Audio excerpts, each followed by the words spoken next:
Aujourd'hui, d'abord bonjour et merci à tous d'être là, à l'association Histoire et Mystère de l'Aude. Nous recevons notre très cher ami Jean Fontaine, et par ce biais Bruno Groening, bien qu'il soit toujours là, puisqu'il est partout, à la fois. Bruno Groening, certains d'entre vous le connaissent, inutile d'en dire plus. Pour les autres, je ne vais justement rien dire, découvrez-le et on va en reparler tout à l'heure à la pause. Jean, je vais te céder la place, j'ai pas grand chose à rajouter. Une nouvelle fois, merci d'être là.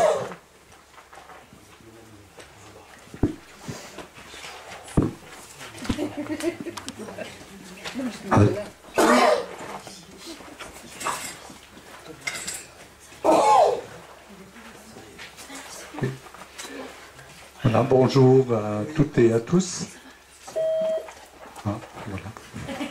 C'est la pizza qui est prête. Nous la dégusterons tout à l'heure à la pause. Qui est Bruno Groening?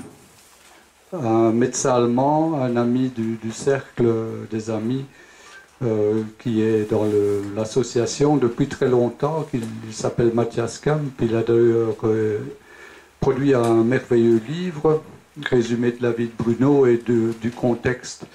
Quand on posait la question à Matthias Kamp, qui est Bruno Groening, il répond tout simplement, c'est mon meilleur ami. Et là, je puis vous dire aussi qu'au-delà des amis bien vivants, bien terrestres que j'ai la chance de connaître, je puis dire aussi c'est mon meilleur ami. Alors, je vais d'abord vous parler un peu de sa vie. Déjà, tout enfant, Bruno avait des particularités, c'est-à-dire lorsqu'il se présentait chez des gens malades, chez des gens en mauvaise santé, voire même très, très mal en point, la santé de ces personnes s'améliorait sans qu'il ne dise mot. C'est comme ça qu'il a rendu visite un jour à sa grand-mère qui était mourante et lui a dit maman, tu ne vas pas, grand-mère, tu ne vas pas mourir. Et elle s'est relevée. Voilà. Donc le début de son enfance n'a pourtant pas été très simple parce que c'était un garçon différent des autres. Il ne se battait pas à l'école, il ne faisait pas du kung-fu et autres singeries dans les cours de récréation.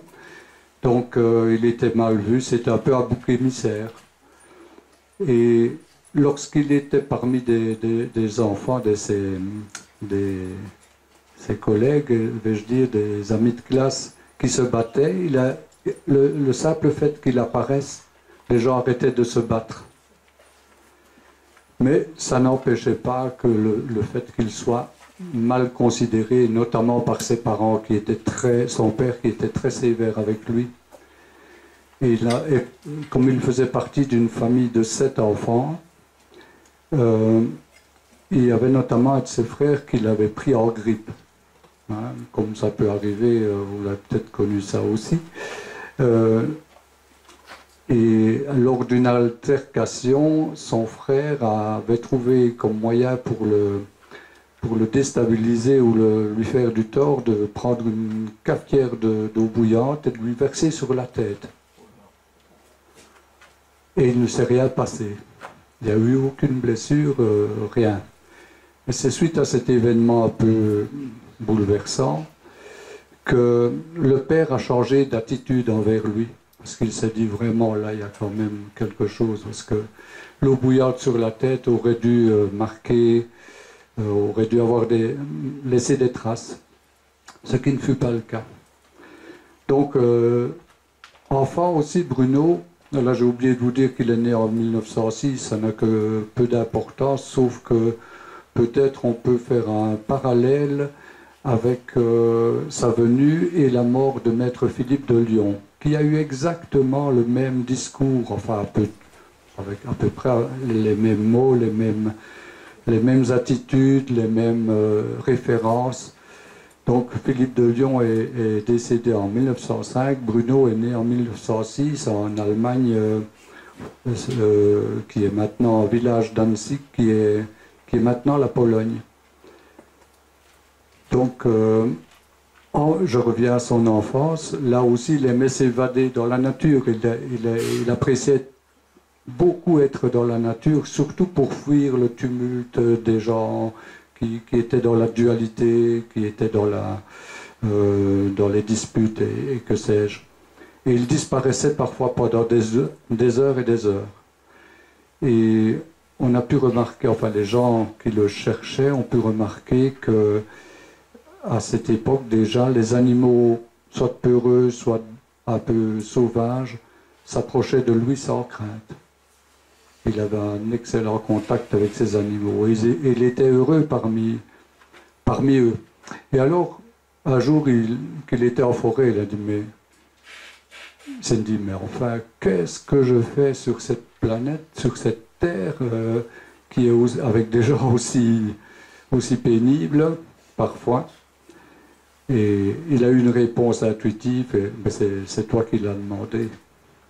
Je pense que c'est arrivé à d'autres personnes. Voilà. Et donc,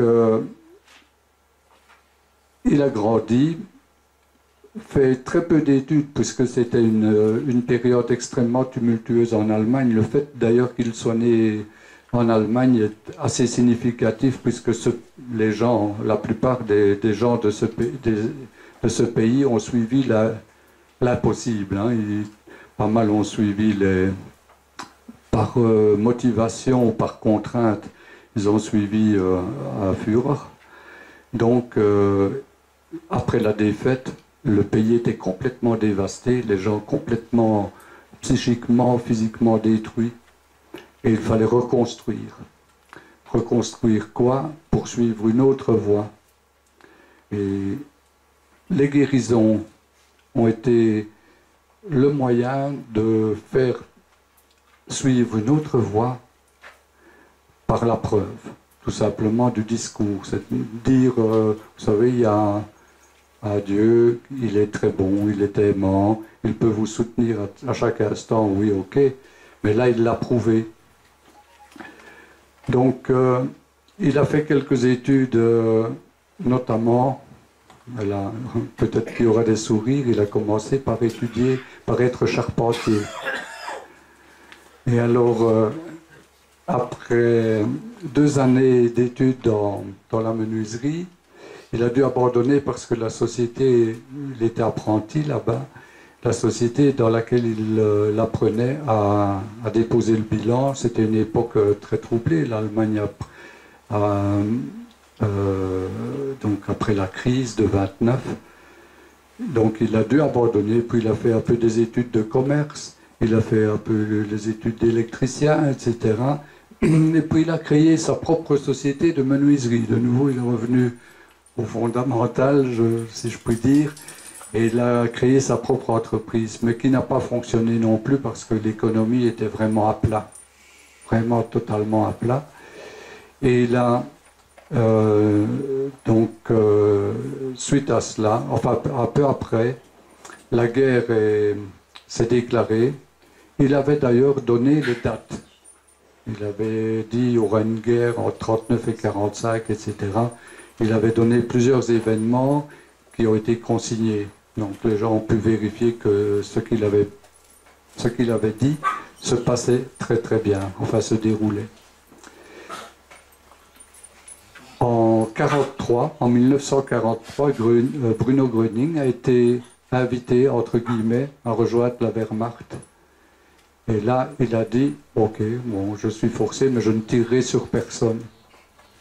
Et là, il a déjà failli y passer, si je puis dire, puisqu'il pouvait être considéré comme déserteur et il a échappé de peu au conseil de guerre.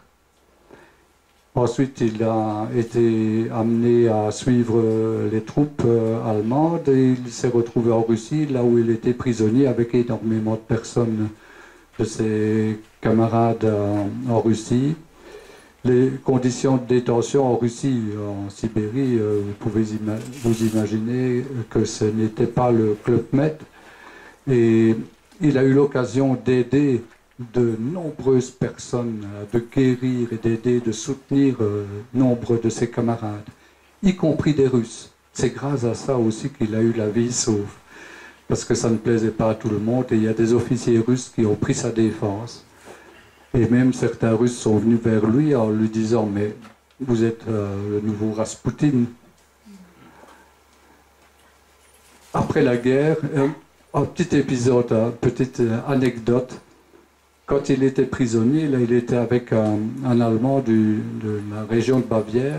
Il lui a dit, tu sais, un jour, il viendra vers moi des milliers de personnes. Ils viendront pour être guéris, etc. Et il y aura de nombreuses guérisons et tout ça. Et Michel, là, il s'appelle Michel, il dit, mais ce type, il est complètement fou. Hein, comme on dit en allemand, il parle aux oiseaux, quoi. Hein. Et il est complètement fou.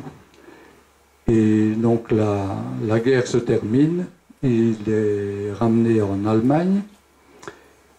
Et bon, 4 ans se passent à peu près après la guerre, où il est mis en contact avec une famille de croyants, surtout le père, les Hulsmann. Et cette famille avait un enfant qui était condamné par la médecine. Et Bruno est intervenu, il était invité par le père chez eux, et la mère aussi d'ailleurs. Et le fils a été guéri spontanément. Il lui a dit, ben, le fils était couché depuis longtemps, ben, lève-toi, maintenant tu peux marcher. Et le fils s'est levé. À partir de ce moment-là a commencé la vie publique, la vie sociale de Bruno Gröning. Mais à partir de là ont commencé aussi ses ennuis, des ennuis assez conséquents. Donc la famille Hulsmann l'a accueilli à Erfurt, petite ville allemande, et des milliers de gens, évidemment, ça, malgré qu'il n'y avait pas Internet, les portables, etc., les nouvelles se sont propagées comme une traînée de poudre et des milliers de gens apparaissaient tous les jours devant la famille Hulsmann. Des guérisons se produisaient, Bruno apparaissait sur le balcon et des paralytiques pouvaient se lever. La première fois que c'est arrivé, il s'est adressé à eux, parce qu'il y a des gens en chaise roulante, des gens sur des civières. Il a dit, mais levez-vous. Et rien ne s'est passé là. Il leur a dit, mais enfin, levez-vous, vous pouvez le faire. Et là, des gens se sont levés. Il y a des gens qui étaient en chaise depuis longtemps, ils se sont levés. Et ceux qui témoignent encore, il y avait encore il y a une dizaine d'années des témoins oculaires de cette situation, ils en portent encore l'émotion. Quand ils parlent de cela, ils ont les larmes aux yeux. Parce que quand on a vu ça, on ne peut pas ne pas croire. Donc quand la vie de Bruno Gröning, donc la vie sociale, la vie médiatique de Bruno a commencé à Erfurt, avec aussi évidemment une campagne de presse. On l'appelait le docteur miracle. Et évidemment, très vite se sont levées des oppositions venant surtout du corps médical, qui voyait d'un mauvais œil que ce petit charpentier, électricien, commerçant, enfin bref, un gars qui n'avait aucun diplôme, guérisse des gens que ne pouvaient même pas soulager. Il y avait heureusement des médecins qui étaient tolérants et qui avaient le cœur ouvert, mais il y en avait quelques-uns qui étaient virulents. Les années passèrent et ils finirent par, l'ordre des médecins allemands, finit par intenter un procès à Bruno Gröning, un procès pour exercice illégal de la médecine. Et donc, on a cherché longtemps à lui interdire même de parler. La police intervenait pour l'empêcher de parler, même s'il n'avait pas l'intention de pratiquer des guérisons, parce que les guérisons se produisaient lors de conférences, lors de réunions, et même parfois quand il y avait des réunions où il n'était pas, les guérisons se produisaient aussi. Donc l'administration allemande était vraiment très mal avec cette situation. Certains étaient assez tolérants, par contre d'autres très virulents, et des procès furent intentés. Il fut d'abord une première fois relaxé, mais sont intervenus dans son entourage aussi des gens qui ont essayé de profiter de lui, qui ont essayé de profiter de ses talents, de ce qu'il pouvait produire pour faire de l'argent. Je passerai là-dessus parce que ça n'a pas grande importance, mais ce qu'on lui a demandé après, c'est puisqu'il savait tout ça, il était au courant que ça se passerait comme ça, mais pourquoi n'êtes-vous pas intervenu? Pourquoi n'avez-vous pas, les avez-vous pas démasqués, dire bah, celui-là ou celle-là, il n'est pas honnête? Et il a répondu, bah, si je l'avais fait, de suite, vous ne l'auriez pas cru, vous auriez dit, mais quel est ce type intolérant qui prêche l'amour du Christ, etc., qui rejette des personnes. Donc c'est la réalité qui a prouvé que la réalité de ces personnes malveillantes à son égard.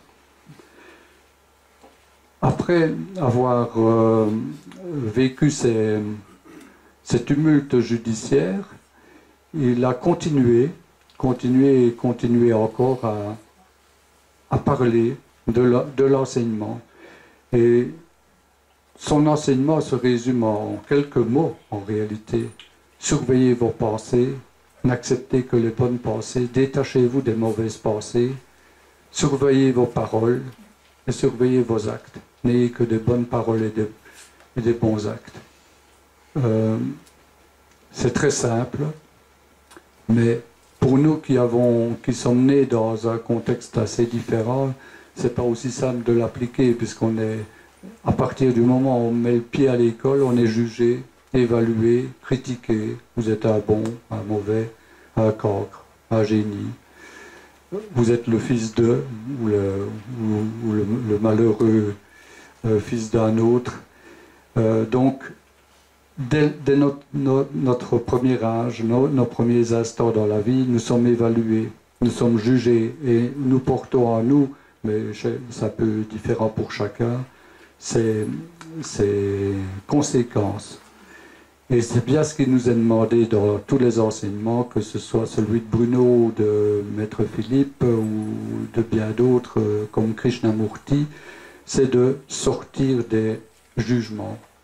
Un message reçu notamment par eux, c'était « Ne jugez pas, ne critiquez pas, contentez-vous d'observer ». On peut être parfois amené à voir une situation qui nous paraît soit immorale, soit négative, etc. Et le réflexe, en tout cas, pas pour vous, mais pour moi, c'était longtemps comme ça. C'est bien ou c'est pas bien? Eh ben non, c'est pas la méthode, c'est pas comme ça que nous devons nous comporter. On peut se contenter d'observer et ne porter aucun jugement et aucune critique. Je me suis dit, quand j'ai pris connaissance de ces choses il y a déjà quelque temps, waouh, j'ai du boulot là. Hein. Donc, voilà. Bruno Gröning donc, a été de plus en plus mis sous pression par les autorités et de plus en plus inquiet. Et donc, après quelques procès, quelques tumultes, il a été lui-même malade. Malade tout d'abord de ce qu'on appelle maintenant un cancer. Il est allé à Paris chez le docteur Grobon, qui étaient des amis, et le docteur Bélanger. Ils ont en effet, c'était des docteurs spécialistes du cancer. Ils ont détecté en effet un cancer chez lui et puis tout a disparu instantanément. Il est retourné en Allemagne. Voilà. Ça s'est produit comme ça. Et ils étaient déjà fort étonnés que ça puisse disparaître de cette façon. Quelque temps après, un nouveau procès. Mais là, après une condamnation à 8 mois de prison avec sursis pour exercice illégal de la médecine et 5000 Deutschmark d'amende, il a de nouveau vécu des événements physiques. Et là, c'était bien plus grave, puisqu'il avait dit, déjà en 1956, à des amis lors d'une réunion amicale, vous savez, je ne vivrai plus très longtemps, avait-il dit. Je vais mourir en 1959. Et la cause de ma mort, c'est qu'on va m'étouffer, on va m'empêcher de donner cette force, de donner la force, de canaliser la force divine, puisque Bruno se présentait non pas comme un guérisseur, il disait toujours que c'est pas moi qui guéris, c'est Dieu qui guérit. Et la force qu'il recevait, la force curative dont il parlait, le Heilstrom en allemand, elle se manifestait notamment, vous pouvez voir sur la photo, qui est parfois assez interrogative, son physique, de par cette espèce de goitre qu'il avait dans la gorge.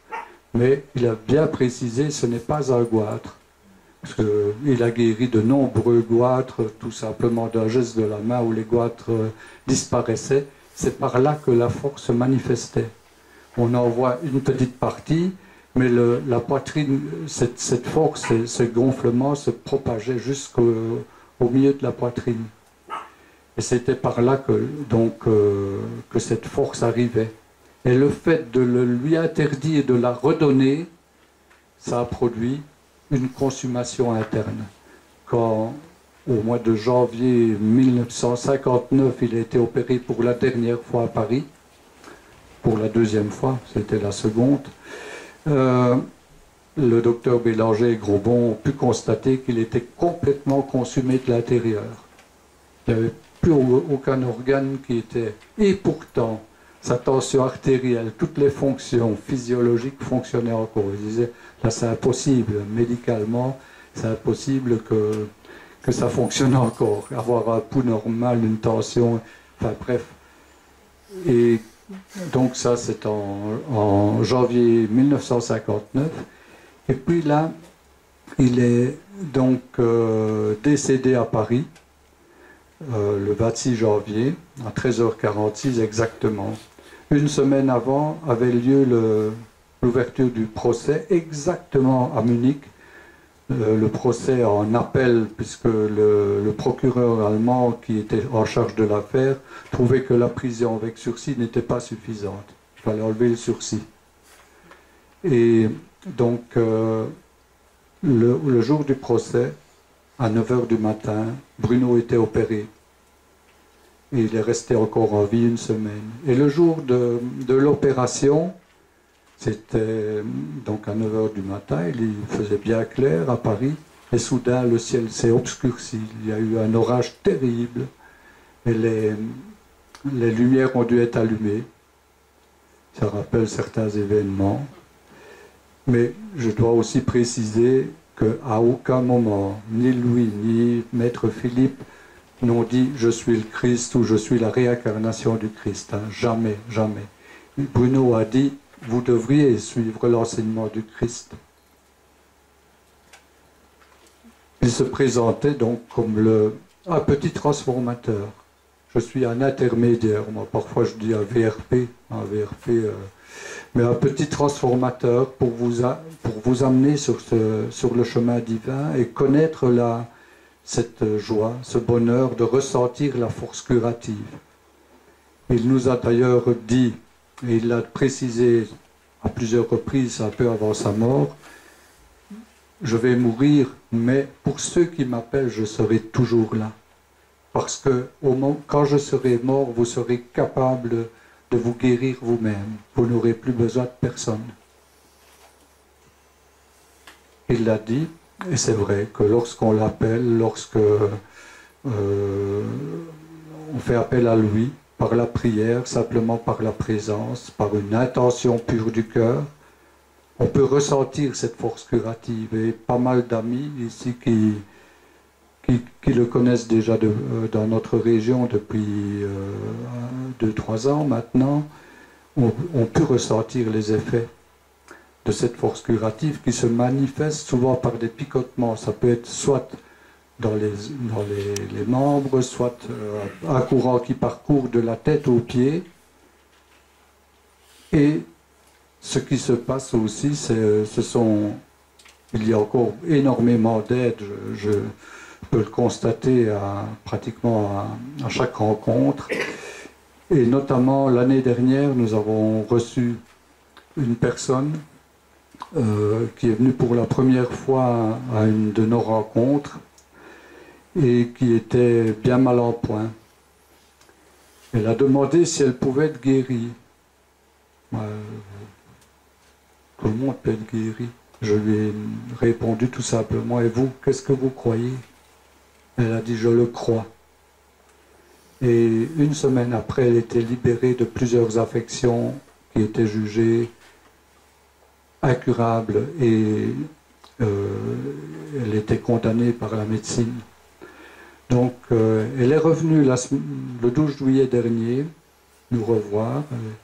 Et là, quelle stupéfaction, quel bonheur aussi, quelle émotion, parce que après l'avoir regardée arriver à 30 mètres, c'était pratiquement, elle était méconnaissable physiquement, transformée. Elle était vraiment une nouvelle personne. Ce que nous avons pu remarquer aussi, c'est qu'elle connaît maintenant beaucoup de la vie de Bruno Gröning. Donc voilà ce qui peut se passer. Ça, c'est ce qu'on peut appeler une aide, une guérison spectaculaire, parce qu'on passe de... C'est un peu comme dans les revues féminines ou autres, là, avant, après. On aurait pu faire cette photo-là. Mais le but n'est pas là, n'est pas de faire du spectacle. Et ce qui est le plus important dans l'enseignement de Bruno, c'est qu'il nous a donné ce moyen de se reconnecter par lui. Et les buts ne sont pas la guérison.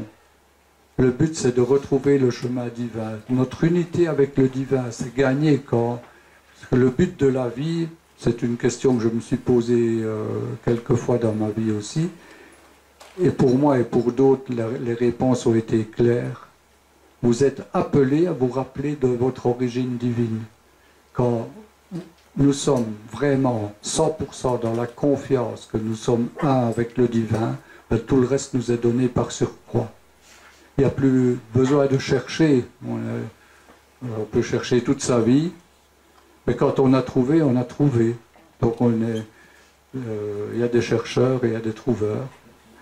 Et quand on a trouvé cette unité avec le divin, les choses se manifestent, mais alors à une vitesse maintenant de plus en plus rapide, puisque, comme beaucoup d'entre vous le savent, les énergies sont... les vibrations sont de plus en plus puissantes et les synchronicités de plus en plus évidentes. On vit des choses, il suffit de les penser et ça se manifeste. Donc Bruno disait, je suis le plus petit d'entre vous et je ne sais que ce que vous ne savez plus. Et ce que nous ne savons plus, ou ce que beaucoup ne savent plus, c'est qu'ils sont un avec le divin. Qu'il y a dans l'univers, en nous, dans notre cœur, une force qui dépasse tout, mais qui est au-dessus de tout. Et par l'application quotidienne, notamment, Bruno nous a dit comment recevoir cette force au quotidien.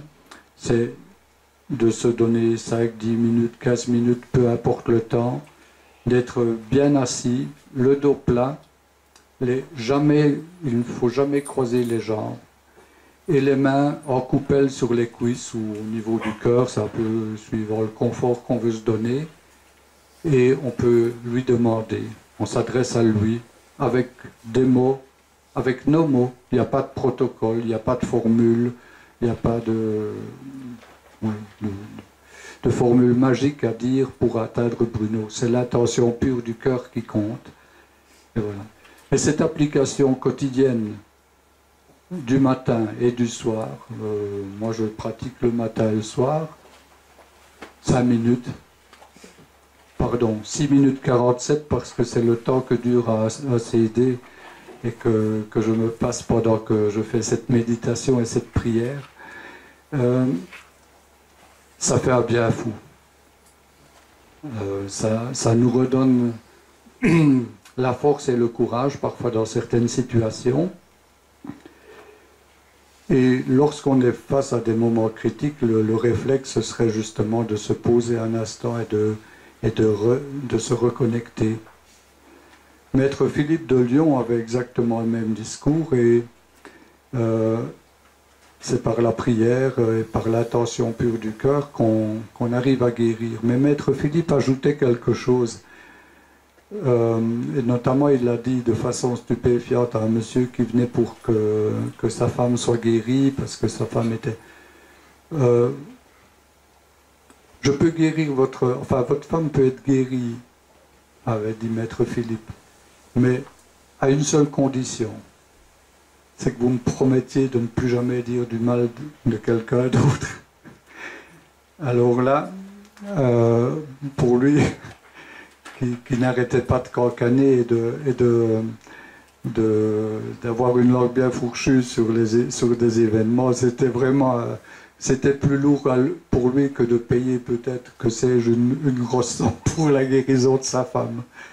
Mais ce qui est valable pour cet homme est aussi valable pour nous.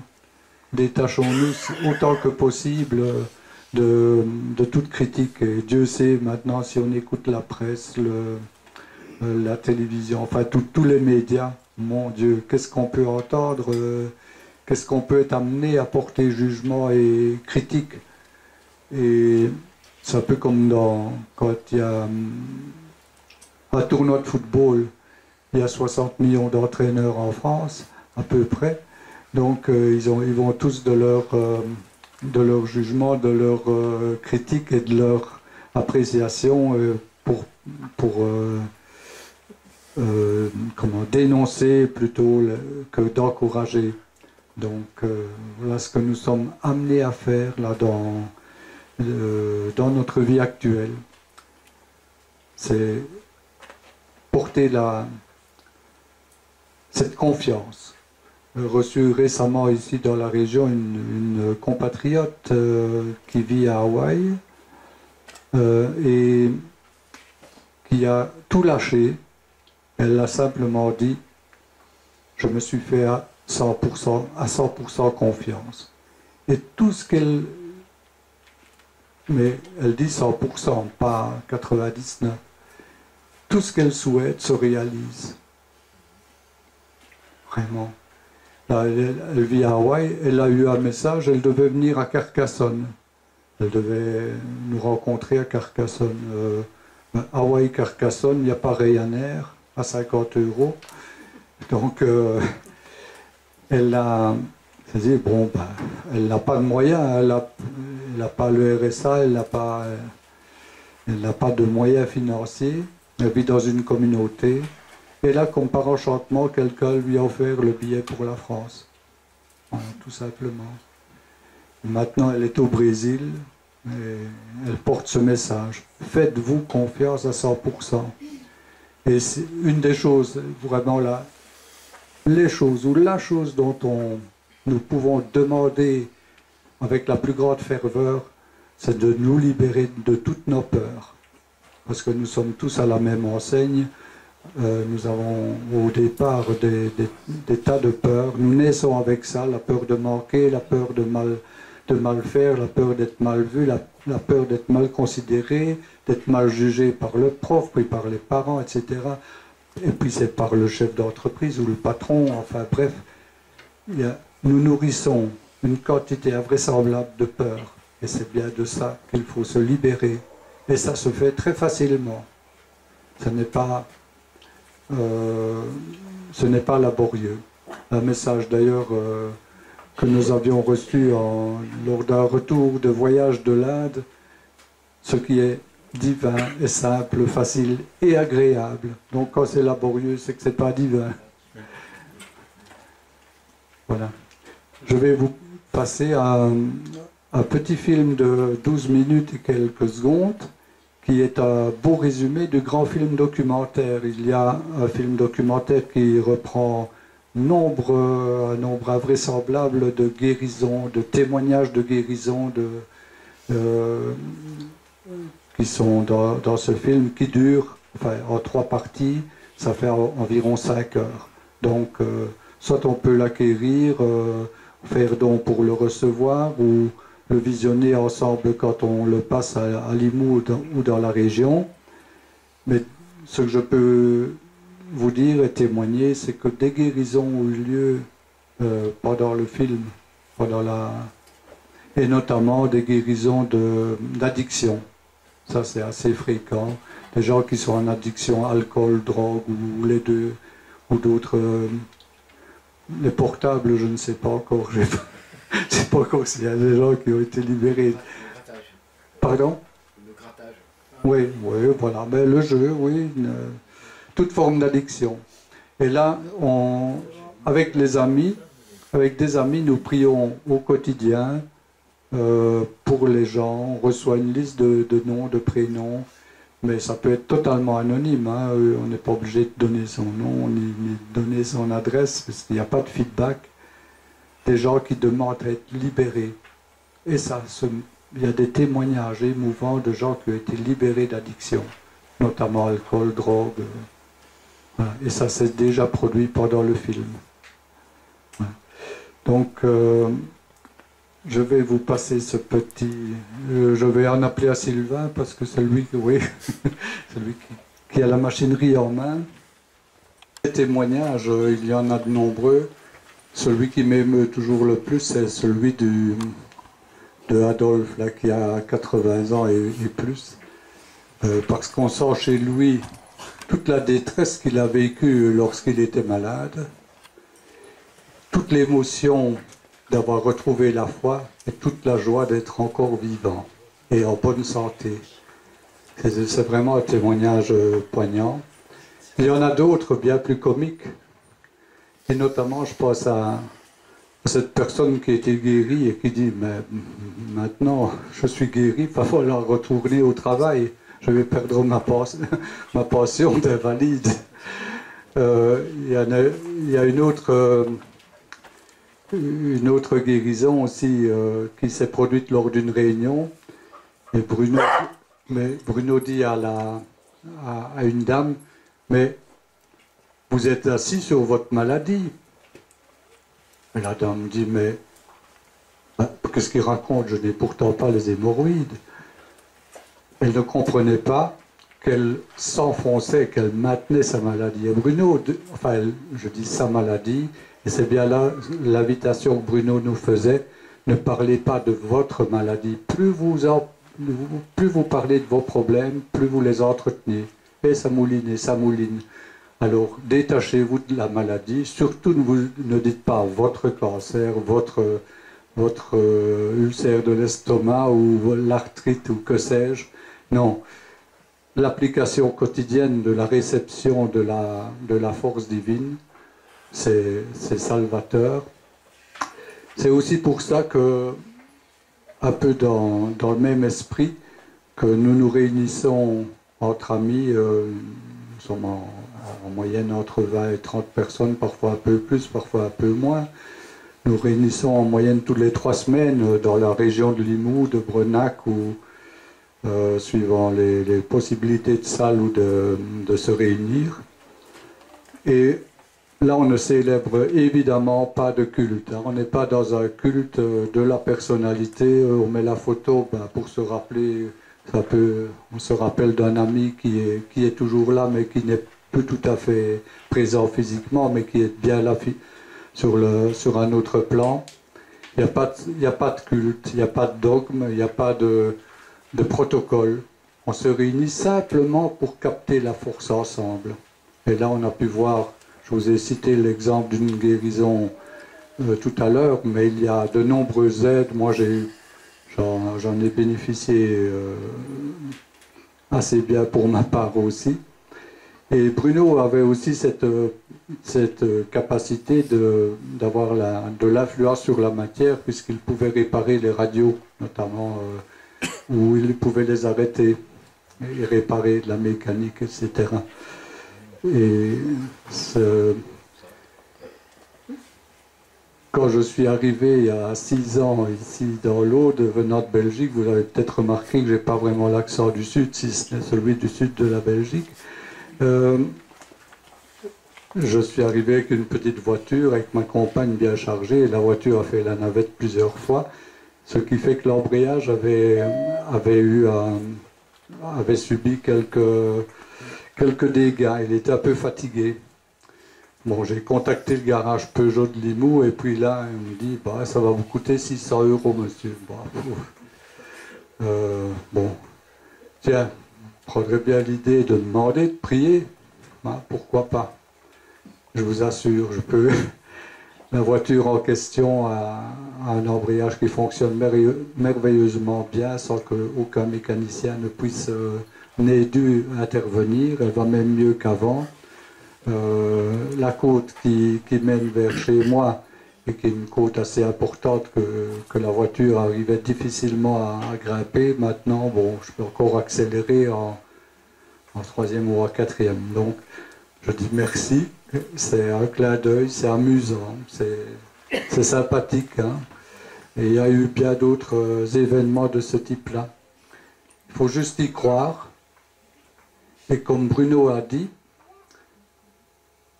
tout est possible, mais tout, T-O-U-T, hein, mais tout, vraiment, mais tout ne peut pas être expliqué.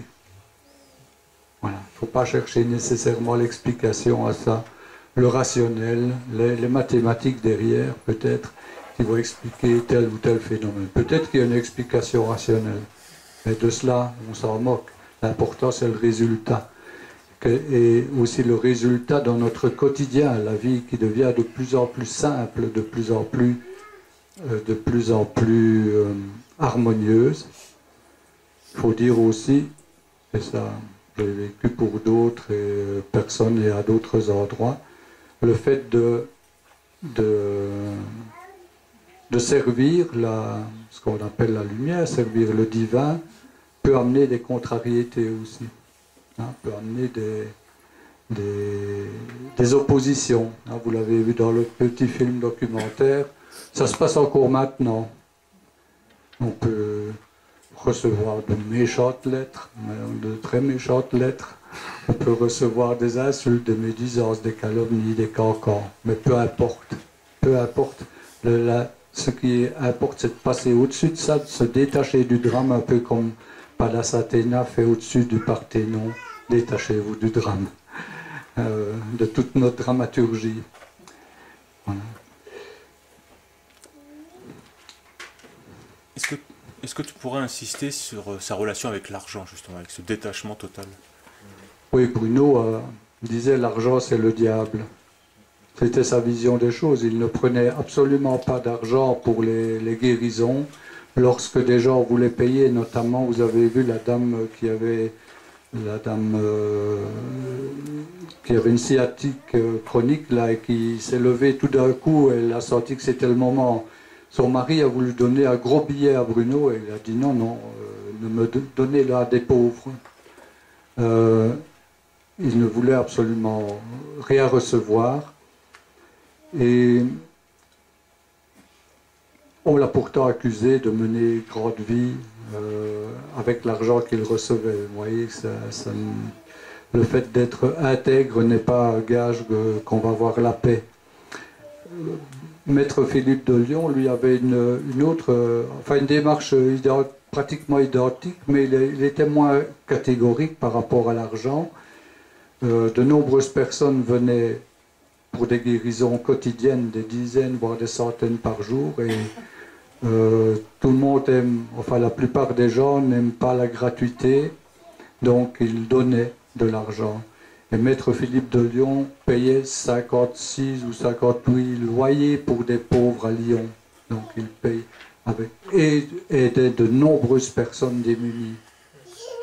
Bruno Gröning aussi, il ne pouvait pas empêcher les gens de déposer de l'argent, du matériel devant chez lui, ou lors des rencontres, il y avait des gens déposaient des enveloppes et il prenait cet argent et la déposait notamment dans la poche d'une dame très démunie, etc., qui ne pouvait en espérer autant.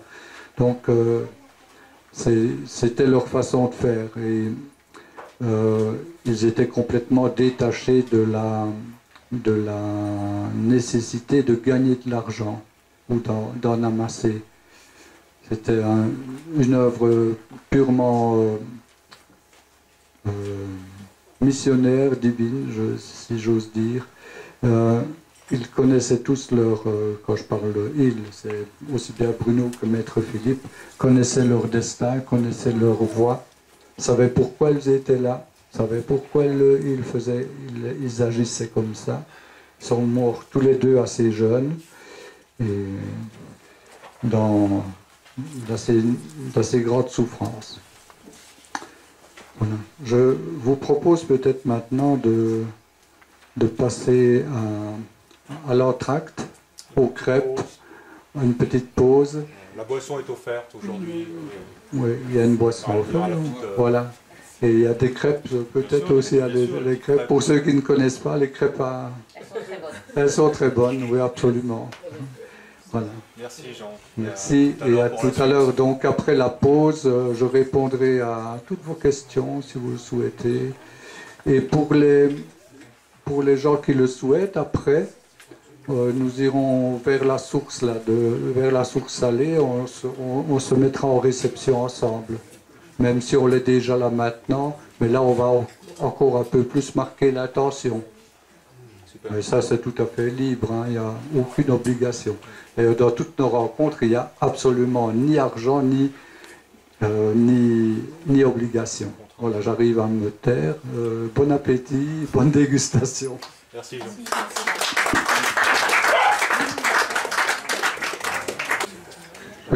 Je vous propose maintenant une petite histoire qui est proche de l'enseignement de Bruno, mais qui ne vient pas de lui. C'est l'histoire d'un chef indien, un chef Cherokee, qui raconte à son petit-fils. Il lui dit, à l'intérieur de chaque homme, il y a deux loups qui cohabitent. L'un de ces loups est l'expression de tous les mauvais sentiments. C'est-à-dire la colère, la rage, la haine, la jalousie, l'infériorité, la soif de domination, la mauvaise conscience, la duperie. Alors que l'autre loup incarne les sentiments positifs. Il est l'amour, la paix, la joie, la compassion, l'harmonie, la sérénité, la tendresse, la foi. Ces deux loups existent en nous. Ils n'arrêtent pas de se battre en général. Le petit garçon demande alors à son grand-père, « Papy, à la fin des deux loups, lequel gagne ?» Et là, le grand-père dit, « Celui qui gagne, c'est celui que tu nourris. » Donc, à nous de choisir et d'être inspirés, parce qu'on parle souvent que nous avons le choix. En réalité, ce n'est pratiquement qu'une illusion. Si on se met dans la guidance, dans la réception divine, le choix vient automatiquement, les choses se présentent à nous, un peu comme le Christ a enseigné, et la foi et les choses vous seront données par surcroît. Croyez, et tout vous sera donné, oui. Il aurait pu me donner... Voilà. Alors, dans les anecdotes aussi, des gens qui ont la foi, ou qui ont manifesté vraiment des choses extraordinaires. Il y a notamment, ça a même été publié et transmis sur les chaînes, et notamment France 2, donc au journal de France 2. C'est le témoignage d'une dame qui vivait en appartement, petit appartement avec sa fille depuis des années. Mais c'était un peu exigu, et bon, comme ça peut être à Paris, pour ceux qui connaissent. Et cette dame avait fait depuis longtemps une demande pour avoir un logement meilleur, une meilleure situation, un logement social. Et ça depuis 20 ans. Et un jour, elle dit, bon, maintenant ça suffit, c'est pour moi. Elle a prié avec beaucoup d'intensité, je ne sais pas qui, l'histoire ne le dit pas, mais elle a prié, elle a demandé. Et le jour même, elle sort pour aller faire quelques courses, et qui elle voit dans la rue? Le président, pas son chef de camp ni quoi que ce soit, M. Hollande lui-même. On ne sait pas d'où il venait, mais peu importe. Elle rencontre donc M. Hollande, elle se dit, ben voilà une opportunité, elle s'adresse à lui, il avait quand même 2 gardes du corps avec lui, qui ne l'ont pas inquiété, elle lui a expliqué sa situation, et quelques semaines après, elle recevait une lettre avec le beau drapeau bleu, blanc, rouge, République française, voilà, vous avez un appartement social, ce qu'elle désirait. Donc, vous voyez, quand je vous proposais tout à l'heure de ne rien juger ni critiquer, elle l'a simplement demandé et elle a rencontré certainement l'homme le plus influent du pays pour lui permettre d'obtenir ce qu'elle voulait sur le plan matériel. Voilà, simplement une histoire, une très belle histoire. Il y en a une autre aussi qui a été présentée lors de tous les journaux télévisés. C'est l'histoire d'un enfant, toujours à Paris, qui est tombé du 7e étage, tout petit. Hein. Il est passé au travers des barreaux du balcon et il est tombé du 7e étage. Et il est tombé sur la toile d'un restaurant. Vous voyez, il a une terrasse. Il a rebondi, tel un ballon de rugby ou de football, suivant vos préférences. Il a rebondi dans les bras d'un médecin. Il n'a pas repris de voler, il a été étonné, la main. Et voilà, une histoire étonnante. Mais l'histoire ne s'arrête pas là. C'est que la veille au soir, le patron du restaurant rentre systématiquement la toile. C'est une toile qui est sur des bras articulés électriquement. Et ce soir-là, le système était bloqué, comme par hasard. On ressent qu'au-delà des prêchis-prêchats, celui qui ne se pose pas de questions après ça, c'est quand même qu'il y a quelque chose de lourd à déboucher, parce qu'on doit se poser une question, logiquement, après des événements pareils. Les synchronicités, comme on dit souvent ici, se manifestent de façon fulgurante. Ah, c'est une histoire merveilleuse. Hein. Donc il y a des invitations à se poser des questions sur ce qu'il y a derrière tout cela, quoi. Qui orchestre tout cela. Voilà. Donc je vous disais tout à l'heure avant la pause que pour ceux qui le souhaitent, nous nous retrouverons tout à l'heure à la source salée pour avec dans l'intention pure du cœur de simplement accueillir la force divine, un peu comme nous le pratiquons, dans toute la simplicité, sans protocole spécial, et nous demandons pour nous-mêmes. Bruno disait d'abord, demandez pour vous-même, demandez la guérison, la pleine santé, ne parlez plus de vos problèmes, de vos maladies, de vos soucis, etc., parce que vous les entretenez. Parlez plutôt de votre pleine santé, demandez la pleine santé, demandez l'abondance, demandez ce que vous souhaitez de mieux pour vous, ce qu'il y a de meilleur pour vous. Et puis quand vous avez obtenu ça, quand la coupe de l'abondance est pleine, ben vous pouvez distribuer aux autres. Hein. Mais d'abord, charité bien ordonnée commence par soi-même. Voilà. Tu peux proposer qu'il y a de quoi mettre son nom et après. Ah oui, merci. Pour les personnes qui souhaitent être tenues au courant de nos rencontres, de nos réunions, vous pouvez laisser vos coordonnées soit téléphoniques ou adresse mail. Je vous demanderai, si vous le faites, d'être très lisible. Parce que parfois, je dois décrypter, je ne suis pas Champollion, donc c'est difficile parfois, quand il manque un point, une lettre ou que sais-je, de communiquer par mail. Donc d'être très scrupuleux au niveau de la qualité de l'écriture ou du numéro de téléphone.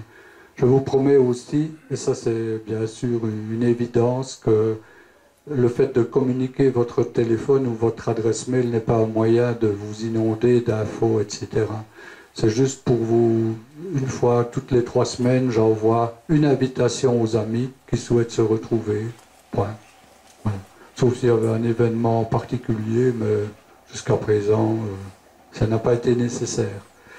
Donc ce n'est pas une liste d'adresses que nous souhaitons constituer pour propager Dieu sait quoi envers Dieu sait qui. Non, c'est simplement permettre aux amis de se rencontrer. Notre prochaine rencontre aura lieu à Brenac, chez Jean-François et Katharina Bury, donc à la pépinière Bury. On s'y retrouve le samedi 30 août à 17 h. Et là, nous accueillons cette force curative, tout simplement, dans la joie, dans la sérénité, dans l'accueil de ce qui est. La prochaine, après celle-là, ce sera le 20 septembre. Et là, puisqu'on va rentrer tout doucement en automne, là, on se réunira comme avant à la salle à Limoux. Au centre Onde Vive, c'est 47 avenue Fabre-d'Églantine à Limoux, c'est au Tivoli. Là, il y a le dojo que nous loue gentiment Jean-Paul Duchesne, qui nous a accueillis depuis le premier jour avec le cœur. Il a compris ce qu'on faisait, le message. Et ce fut pour nous, puisqu'on a commencé maintenant il y a un peu plus de 2 ans, la plus grande difficulté, c'était de trouver un lieu d'accueil pour pouvoir se réunir. Ça a été assez dantesque de trouver. Et là, c'était vraiment un accueil chaleureux et un accueil de cœur. Et on s'y retrouve de temps en temps pour passer le film et puis toutes les 3 semaines pour des réunions. Il n'y a bien sûr aucun objectif ni financier, puisque toutes les actions, il y a parmi les amis qui s'occupent de notre cercle d'amis, tous sont bénévoles, il n'y a personne qui reçoit le moindre argent et qui prélève le moindre argent. Je peux vous dire qu'au-delà de ça, il y a beaucoup de récompenses, beaucoup de gratifications, de cœur, des choses qui sont difficilement nommables, mais qui sont là, qui sont bien là. On retrouve la joie, le bonheur, que sais-je. Enfin, j'ai rien à vendre dans ce domaine-là. Donc, si vous souhaitez être tenu au courant, n'hésitez pas à laisser votre adresse, vos coordonnées. Et si vous ne la laissez pas, vous pouvez de toute façon appeler Marc-Alexandre ou Émilie, il y a toujours moyen de nous trouver. Encore un petit mot sur notre groupe d'amis, puisque nous nous appelons officiellement, enfin officiellement c'est pas publié au journal officiel, c'est les Amis de Bruno Gröning. Il existe une association d'origine allemande qui s'appelle le Cercle des Amis de Bruno Gröning, dont nous ne faisons plus partie. Nous avons choisi, quand je dis nous, les bénévoles et moi-même, avons choisi de quitter l'association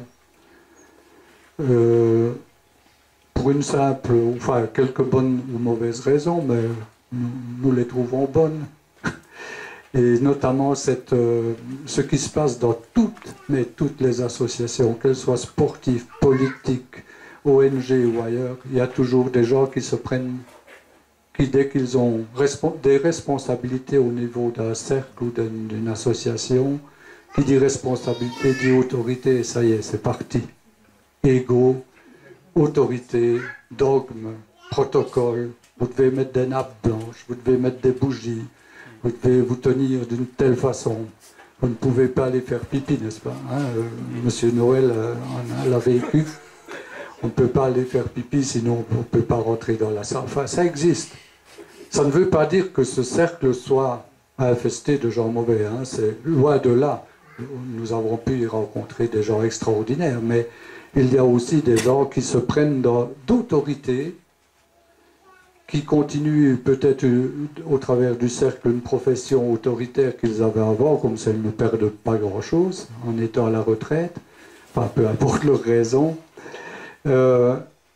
Et c'est ça que nous n'avons pas, nous avons décidé, c'est pas nécessaire de faire partie d'une église, entre guillemets, d'une association pour prier.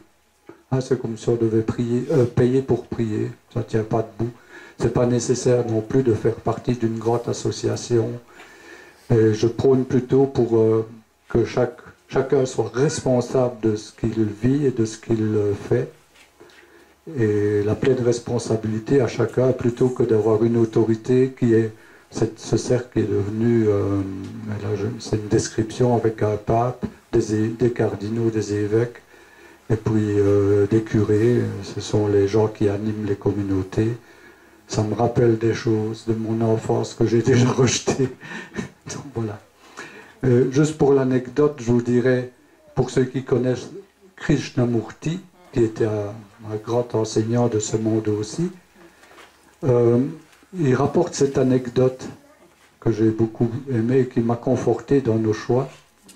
Un jour, il se promenait avec un ami sur le trottoir d'une ville, et devant eux, il y avait deux personnes. Non, il y avait une personne qui trouve quelque chose par terre. Il le ramasse, le regarde et met cette chose précieusement en poche. Et l'ami de Krishnamurti lui dit, mais qu'est-ce qu'il a trouvé de si merveilleux? Krishnamurti lui répond, une part de la vérité. Non, là, pardon, j'ai commis une erreur. Oui, j'efface parce que j'ai anticipé, voilà, donc c'est le diable et un ami qui se promènent sur le trottoir et qui voit cette personne devant. C'est pas Krishnamurti, c'est le diable et des suppôts du diable qui voit cette personne mettre une part de la vérité en poche, si précieuse. Et l'ami du diable dit, ben, s'il a trouvé une part de la vérité, nos intérêts sont en péril. C'est dangereux pour nous. Et le diable lui répond, non, non, non, c'est pas dangereux, je vais l'organiser, cette vérité. Voilà, c'est ce qui a été fait. Bon, rappelons-nous, enfin, c'est simplement de se rappeler qu'à partir d'un enseignement d'amour et de fraternité, on finit par construire des cathédrales, tuer ceux qui ne pensent pas comme ils devraient penser, chasser les hérétiques, et voilà. Et maintenant, les guerres de religion. Donc, ça fait partie de la dramaturgie humaine et de ce monde qui tourne à l'envers. Hein. J'ai souvent entendu dire et j'ai souvent pensé que le monde tournait à l'envers. L'anagramme de monde, c'est démon. Donc, quand le monde va se retourner, quand il y aura ce grand retournement de conscience, là, qui est, je pense, très proche, en tout cas, tous les Bruno, aussi bien que d'autres, et encore bien d'autres personnages, nous ont annoncé ça pour ce 21e siècle, l'avènement, et c'est écrit dans le livre de la Révélation, de cette nouvelle conscience qui descend inéluctablement sur la terre. Et Jésus a bien dit, quand vous verrez toutes ces choses, ne vous lamentez pas, réjouissez-vous, parce que ce que vous attendez depuis si longtemps va se manifester. Donc, se contenter d'observer, voilà, et puis d'accueillir cette nouvelle conscience-là, qui est là en train de s'installer. Et nous pouvons déjà être dedans, et pas attendre que les autres y soient. On peut plonger dedans et y rester. Hein. Avez-vous des... Oui, pardon. Voilà, passons plus. Oui, Avez-vous des questions? On peut peut-être quand même dire, enfin, on n'est pas du tout en opposition avec le cercle des amis. Ah oui.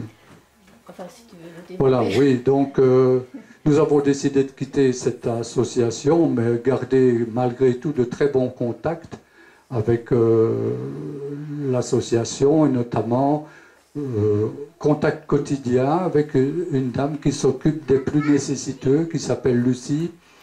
Elle recueille en France et dans d'autres pays, Belgique, Italie, Slovénie et d'autres ailleurs, les demandes de prière pour les plus nécessiteux, c'est-à-dire les gens qui sont en addiction, peu importe l'addiction. Et les amis s'engagent, ceux qui s'engagent à prier, c'est prier du fond du cœur pour que ces gens soient libérés de leurs addictions. Et ça fonctionne. Peut-être pas pour tout le monde, il n'y a pas une garantie totale 5 ans que ça va marcher. Mais voilà, tout ça pour vous dire que les contacts sont bons, que ce soit avec les responsables. Il y a hélas des gens qui dévient, mais ça c'est leur affaire. Et Bruno a dit un jour arrivera où tout le monde sera réuni, tous les frères seront réunis. Donc il y aura cette grande fraternité de l'âge d'or qui est là à nos portes. Voilà. À vous les questions. Et peut-être que Tu vas se lancer, Robert? Vous avez... J'ai une voix qui porte tout le monde pour la caméra, postérité. Oui, vous avez dit tout à l'heure que son corps était tout consumé. Est-ce qu'il y a un rapport avec la... Ça y est, ça m'échappe. Comment on appelle ça, la force curative. le truc spontané, La combustion. Non, la combustion spontanée. Non, c'était simplement, d'après ce qu'il a expliqué, mais bien avant de vivre les événements, il recevait la force et ça se manifestait physiquement par le cou, la poitrine. Et plus il y avait de gens dans l'assemblée, plus son cou enflait. C'était pas une question d'ego. Hein. Il n'y avait pas... C'était hors de ses pensées. Et puis, plus il se sentait bien, il disait. Voilà. C'était là qu'il pouvait exprimer et donner ce qu'il recevait. Voilà. Il était dans la joie. Dans toutes les photos, les films, ou ce que vous verrez de Bruno, quand il est en train parmi les gens en train d'aider, il a toujours le sourire. Il est heureux dans sa fonction, dans ce qu'il fait. Quand il était tout seul dans les pensées, voyant l'humanité telle qu'elle était, c'était autre. Il avait une autre physionomie. Mais le problème physique qu'il a eu, c'est vraiment parce qu'on l'a empêché. Et il avait bien dit, je me consumerai, je brûlerai de l'intérieur. Les gens m'étranglent, ils ne savent pas à quel point ils m'étranglent, et je brûlerai de l'intérieur, ce qui fut le cas. Prochaine question. Ce qui était la même chose pour Philippe de Lyon, il s'était produit la même chose. C'était son cœur qui avait brûlé. Exactement. Pour Maître Philippe? Oui. Ah, oui. Une question tout simple. Il est décédé en France et il est enterré à quel endroit? Est-ce qu'on le sait? Oui, il est décédé à Paris, à la rue NR. Si vous passez par là, d'ailleurs, vous pourrez reconnecter à son énergie, rue NR. Oui, HE2NER, oui. Là, il y avait la clinique privée du docteur Grosbon. C'était des amis. Sa deuxième épouse était française, elle s'appelait Josette, elle s'appelle toujours Josette, elle a 80 et était bien cuit. Et donc, il a eu beaucoup de contacts avec la France. Il a notamment séjourné à Paris pas mal de fois. Il a séjourné à Lourdes, à Mimizan, sur la côte atlantique, dans le sud-ouest aussi, sur la côte méditerranéenne. De cela, d'ailleurs, est parti. Sa femme était d'ailleurs comme l'épouse de Maître Philippe de Lyon. Il avait eu la chance d'épouser quelqu'un qui avait bien les moyens de subvenir à ses besoins. Ce n'était pas un mariage d'intérêt du tout, mais il n'était pas nécessaire pour lui de gagner sa vie. Donc Dieu avait mis sur sa route quelqu'un qui pouvait l'aider à ne pas être préoccupé par les questions financières et matérielles. Et Josette était donc française, lui a fait connaître la France, ce qui lui a valu, lors des procès d'ailleurs, d'être accusé de bénéficier des dons des gens pour mener grande vie à la Méditerranée, à l'Atlantique. Donc quand on veut battre son chien, n'est-ce pas, on trouve toujours bien un bâton. On peut parler de réconciliation franco-allemande avant l'heure. Oui, voilà. Il n'y a pas eu de descendants? Il n'en a pas eu, et là, oui, vous abordez... Qui aurait pu transmettre son nom? Non, là, c'était Si nous voulions parler si je devais vous parler de tout la vie de Bruno Gröning, on serait là encore jusque demain matin peut-être, mais ce serait avec plaisir. Hein, mais par rapport à ses enfants, de son premier mariage, sont nés 2 enfants. Sa femme son épouse était complètement opposée à toute spiritualité, à tout cet enseignement, opposée à lui. Ses enfants sont tombés malades, elle lui a interdit de s'en occuper, mais ils sont décédés. Donc il a perdu 2 enfants en bas âge.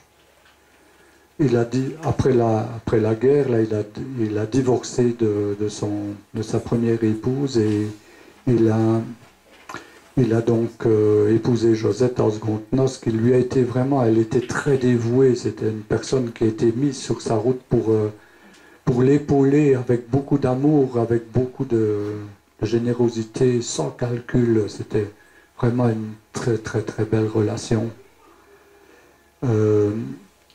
Il me revient à l'esprit aussi, vous rappelez tout à l'heure, je vous ai parlé de ses débuts au niveau social à Erfurt, là, lorsqu'il était accueilli dans la famille Hulsmann.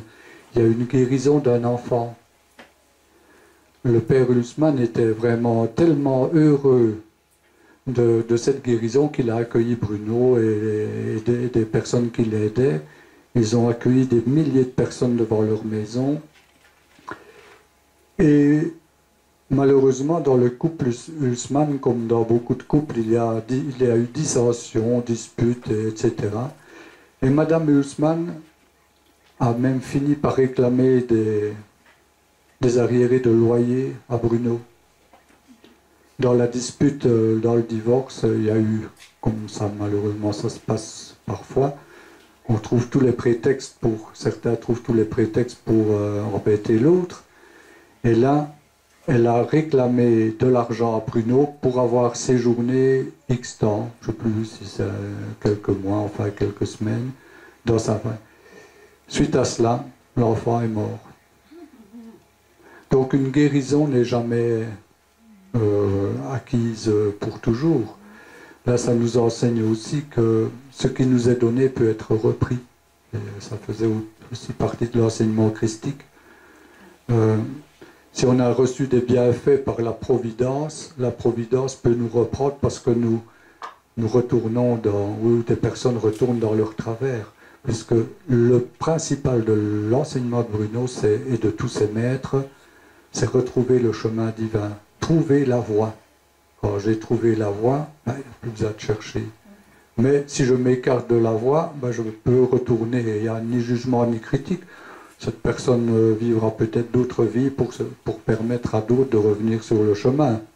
On ne sait pas, nul ne connaît le dessein divin, mais voilà, ça s'est passé comme ça. J'ai déjà vécu des gens aussi qui avaient été soulagés qui vont un peu trouver, ou qui fréquentent Bruno, ou qui l'ont fréquenté de son vivant, pour recevoir le coup de baguette magique. Et puis quand le coup de baguette, et puis on reprend l'ancienne vie, quoi. Allons-y, non. Ce que j'ai beaucoup apprécié dans l'enseignement de Maître Philippe, c'était justement promettez de ne plus jamais dire du mal de personne. Ça, c'est déjà un bel engagement qu'on peut prendre.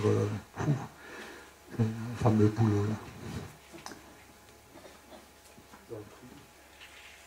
Quelqu'un ?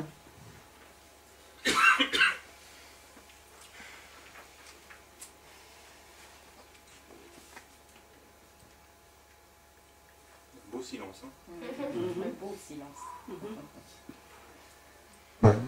Voilà, donc si vous n'avez plus ou pas d'interrogation particulière par rapport à ça, vous pouvez, en dehors de notre réunion ici, toujours nous appeler ou appeler quelqu'un.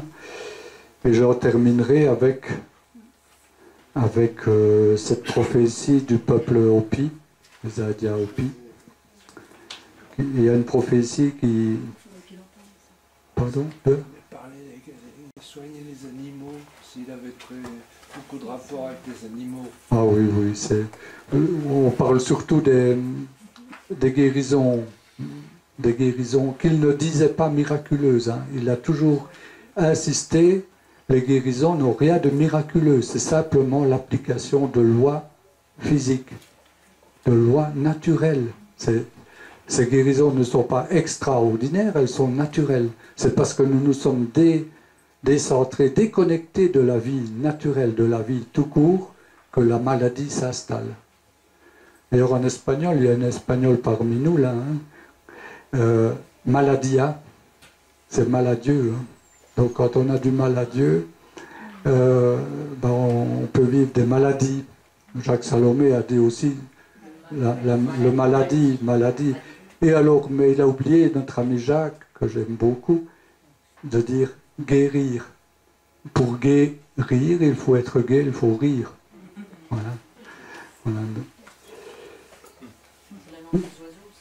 Bah oui, on dit ça que c'est la langue des oiseaux. Et comme Jésus a dit, bon, est-ce que les oiseaux se préoccupent de ce qu'ils vont trouver demain? Il n'y a que les humains qui se tracassent pour ce qu'ils vont manger ou où ils vont vivre demain. Ce qu'ils vont vivre demain, les oiseaux, ils prennent les fruits, les chenilles ou les papillons qu'ils trouvent et sans se préoccuper du lendemain.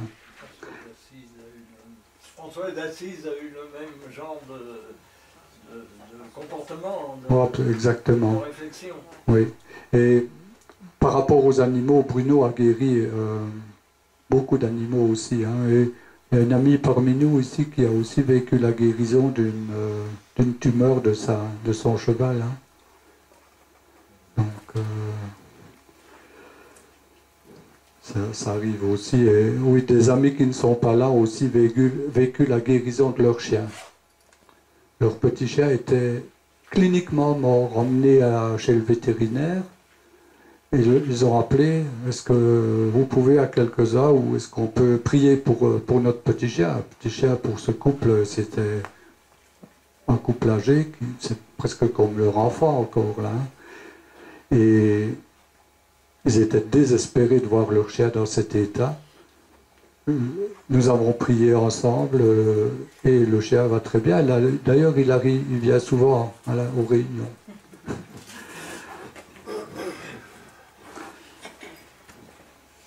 Oui, Carmen. Y a-t-il d'autres projections ici de Bruno Grenier? Y aura-t-il d'autres projections ici de Bruno Grenier? Dieu seul le sait. Mais peut-être que Marc en sait plus que moi. Pour moi, bien sûr. Oui, voilà. L'année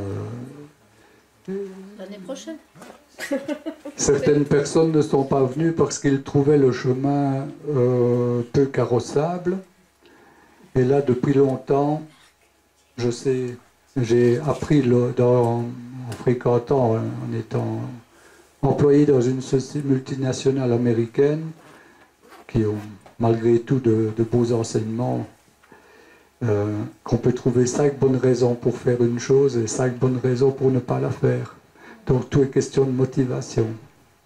Si on trouve que le chemin sera difficile, croyez-moi, il le sera. Si on trouve que on va être aidé, ça le sera aussi. D'autant plus maintenant, hein, parce que vous connaissez, peut-être connaissez-vous ce qu'on appelle la résonance de Schumann.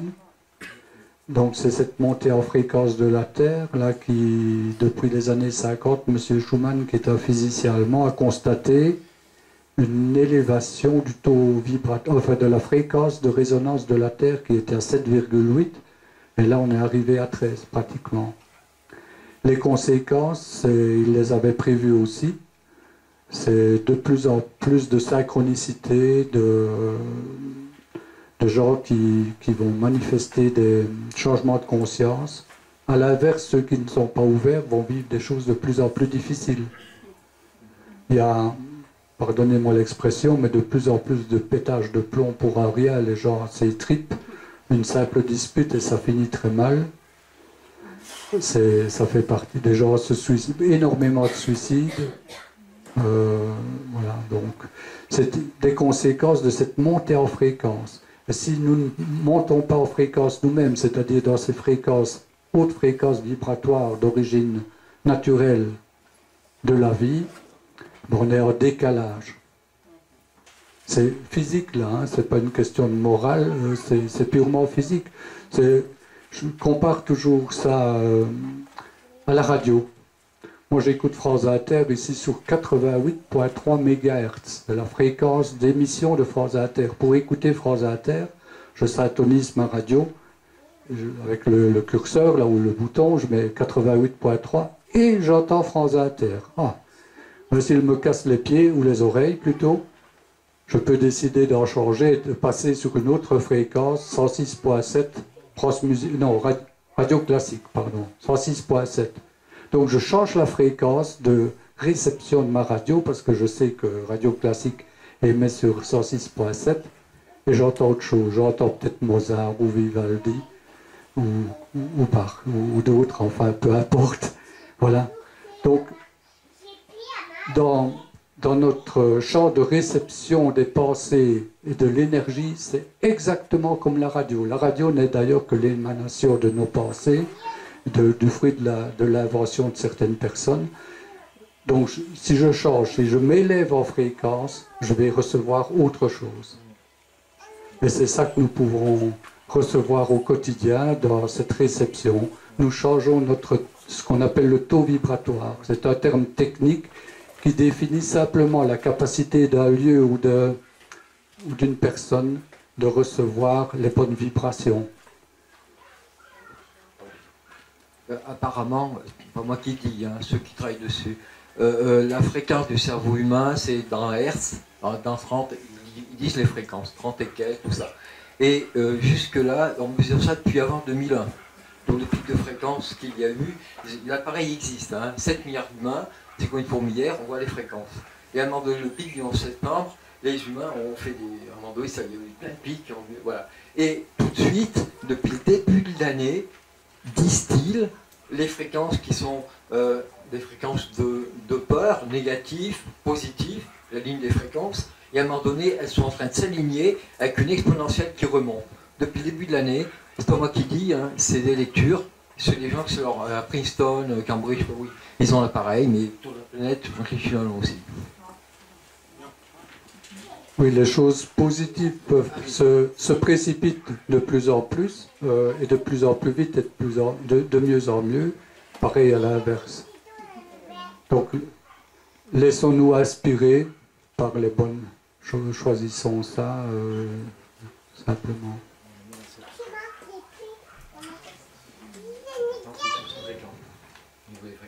Voilà. Je vais terminer avant que nous rendions à la source, là, pour ceux qui le souhaitent. Ça ne va pas durer longtemps, on ne fait pas de culte ni de protocole, hein, vous verrez, c'est dans la simplicité. On se met simplement en réception, un endroit symbolique, la source. Hein, retourner à la source, bon sang, ben ça c'est le but du jeu. Hein. Vous êtes appelés à vous rappeler de votre origine divine, donc on retourne à la source. Donc là, symboliquement, on va faire ce petit pas ensemble. J'en vais en terminer là, laisser refroidir le micro pour demain. Parce qu'il va servir demain. Oui.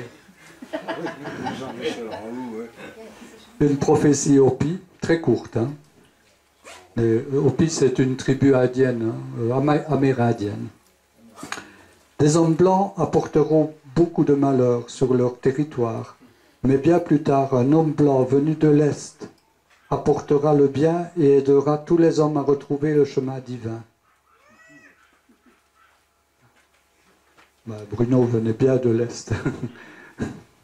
Enfin, on est toujours à l'Est de quelque chose. Hein, mais... voilà.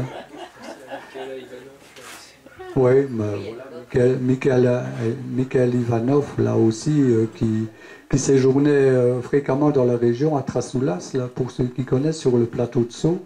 Il avait son lieu de chute là-bas. Et les gens qui l'ont connu l'ont parfois trouvé en pleurs là-bas.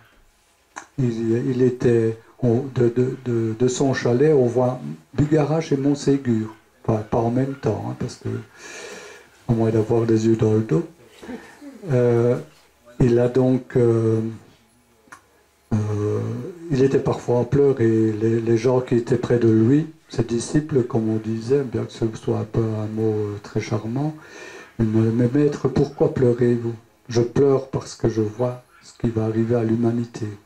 Ce qui n'est peut-être plus tout à fait vrai maintenant. Donc ce qui était vrai il y a 10 ans ou 20 ans. Moi je ne crois pas du tout à des scénarios catastrophiques. J'accueille cet âge d'or là avec bonheur. Je partage le même avis. Merci. Il y a au moins une personne. Il y en a d'autres, oui, il y a d'autres candidats. L'astrophysique, l'âge d'or, l'ère du Verseau, il nous dépasse, il dépasse la durée d'une vie humaine. Et donc, même si je ressens ça comme beaucoup parmi nous, heureusement que je vis pas en Israël et en Palestine, parce que j'aurais du mal à intégrer des choses que je vis ici en France. Mais je peux être incarné là-bas dans une autre vie, et peut-être, et je pense que je vais pas voir la fin tout de suite. Ouais, ça c'est chacun la façon dont on voit les choses. Ouais. Mais là, ça dure 170 ans. Oui. Mais là, il y a au-delà comme les Mayas l'ont très bien montré, il y a des cycles dans des cycles. On dit parfois que l'humain a perdu la grâce lors de la chute de l'Atlantide, il y a 13 000 ans environ, ce qui correspond à peu près à l'âge du déluge, ce qu'on appelait le déluge. Donc, pour rebondir sur ce que tu viens de dire, Eric, la semaine dernière, je me dirigeais vers la foire bio de Cuisa et je vois de l'autre côté de la rue, sur le trottoir, quelqu'un qui portait un t-shirt boycott Israël. Ouais, c'est une façon de marquer son opposition, mais c'est aussi une façon d'être dans la dualité, de renforcer la dualité. Au lieu de... Moi, je préférais que je prie pour la paix, ou... Oui, là, je serais... Mais je ne me sens pas bien avec cette idée de boycotter qui que ce soit.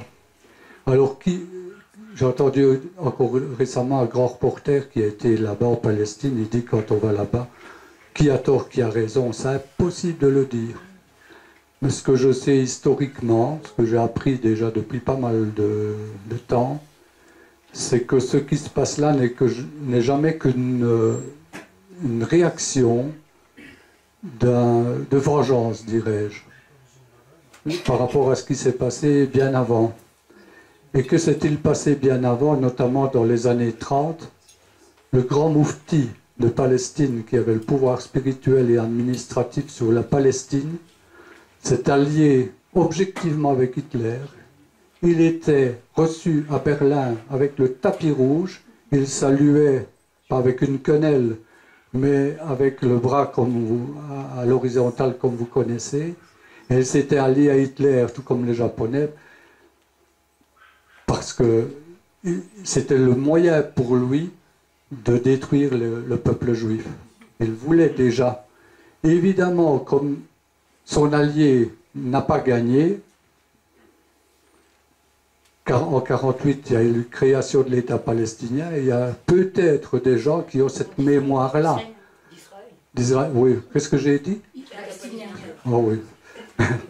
Un lapsus. Excuse-moi Jean Fontaine, je rajouterai quelque chose. Et c'était décidé secrètement que si les Allemands sortaient vainqueurs de la bataille de Stalingrad, les Turcs déclaraient la guerre auprès de l'Allemagne au reste du monde. Oui, voilà. Donc... 1917. Oui, donc c'est des sentiments bassement humains dans le loup noir, là, le loup qui est plein de ressentiments et de colère. C'est ça que Israël a activé, la vengeance. Je me suis mal fait comprendre. Je voulais pas. C'était pas dans un truc de dualité. Enfin, je vois ça pas comme une fatalité non plus, mais je pense que, comme tu disais tout à l'heure, par rapport aux pensées positives, il nous arrive à tous quotidiennement d'avoir des relents de conditionnement en ressassant des choses. C'est que ça va mettre du temps, il y a du travail, et je pense que c'est pas dans les 100 ans. Et c'est vrai que on peut espérer que demain, déjà qu'il y ait ce qui compte, c'est l'évolution, c'est le changement. C'est ça qui est important. C'est vrai que c'est important de se concentrer là-dessus et je vois bien que ça sert à rien d'essayer de dire que ça va durer longtemps parce que ça non, mais nul ne sait. Le sentiment de difficulté. Nul ne sait, d'autant plus que le basculement de conscience là, peut intervenir d'une minute à l'autre. D'ailleurs, ça est déjà intervenu pour certaines personnes. Et à ce moment-là, il faut travailler sur la notion de temps, la temporalité. Ça n'existe pas. Voilà. Et pourtant, le changement, c'était pour maintenant, paraît-il. Oui, mais quand il a dit ça, était-il conscient de ce qu'il disait? Mais il annonçait peut-être quelque chose qui lui échappait totalement. Par contre, il y a quelqu'un qui parlait du changement, c'est Gandhi, et qui disait « Soyons le changement que nous voulons dans ce monde ». Voilà, c'est la seule chose qu'on peut faire individuellement, c'est changer soi-même pour que le monde change. Il faut être humble dans la vie. Exactement. Pour nous-mêmes, si nous disons « Oh, la démarche que je vais entreprendre demain pour faire ce travail, ça va être difficile, ça va être laborieux, oh là là, ça le sera. » D'autant plus maintenant. Totalement. Par contre, si je dis « Oh ben, je me mets au boulot, j'y vais, je demande à être aidé, je le fais avec le cœur, avec la joie, et si je n'y arrive pas, je demande. » Ben, ça sera comme ça. Ouais. Ça. On va conclure? Yes, we can. Oui, conclure ici, poursuivre à la source. Merci Jean, énorme.